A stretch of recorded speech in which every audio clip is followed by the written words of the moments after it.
Now we will see the execution of your program. Your first program is to solve the mathematical expression.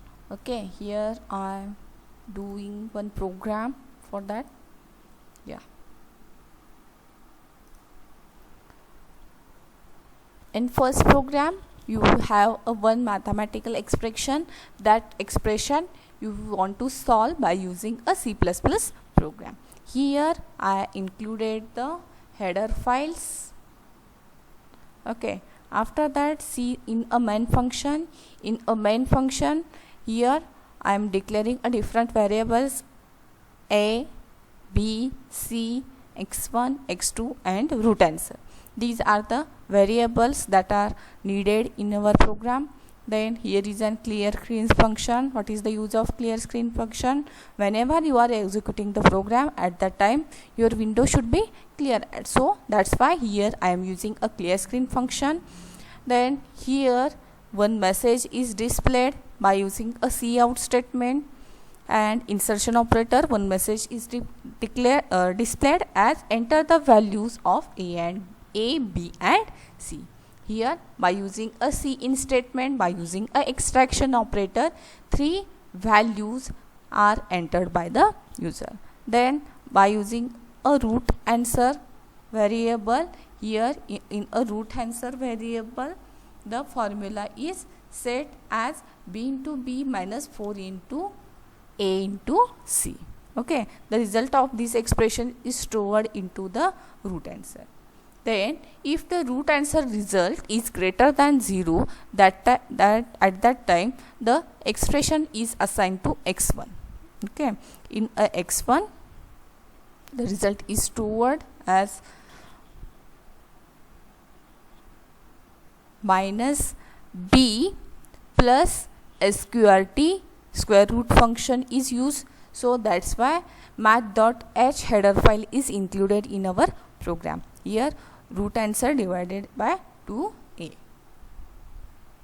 Next, for the x2 expression, the expression is set to the variable x2, and after that by using a cout statement the result of the expression x1 and x2 is displayed here. And if the root answer is equals to 0, that means if root answer is not greater than 0, at that time the message is displayed the answers of all the roots are same. And again for the x1 the answer is assigned. This is the program for the expression given in your manual. Okay, these are the two expressions, these two mathematical expressions you are executing by using a C++ program. Now compile the program.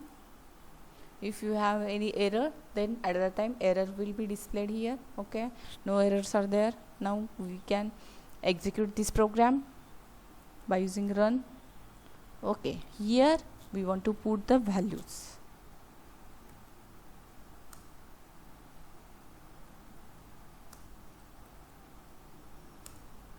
Then the values of x1 and x2 will get in your program.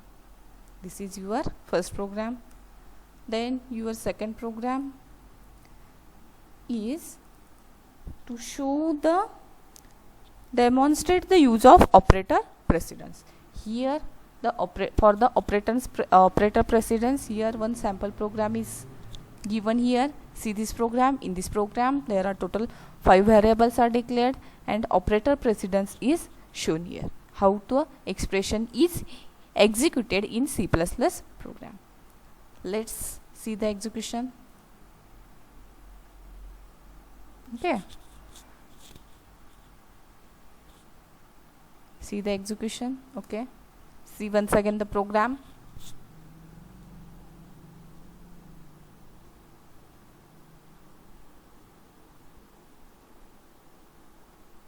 Here first in comment I will give here comment. In a comment the description is given here.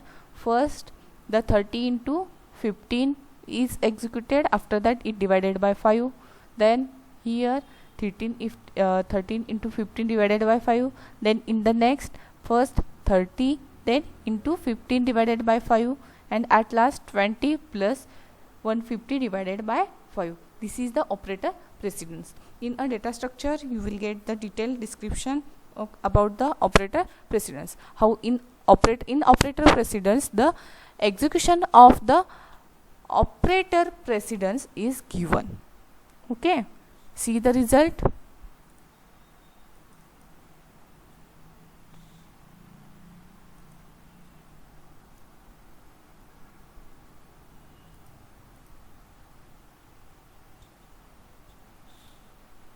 Okay, in your notebook you want to write the programs, these two programs, along with the theory questions. Okay, this is your first practical. Write down this practical in your notebook. Okay, thank you.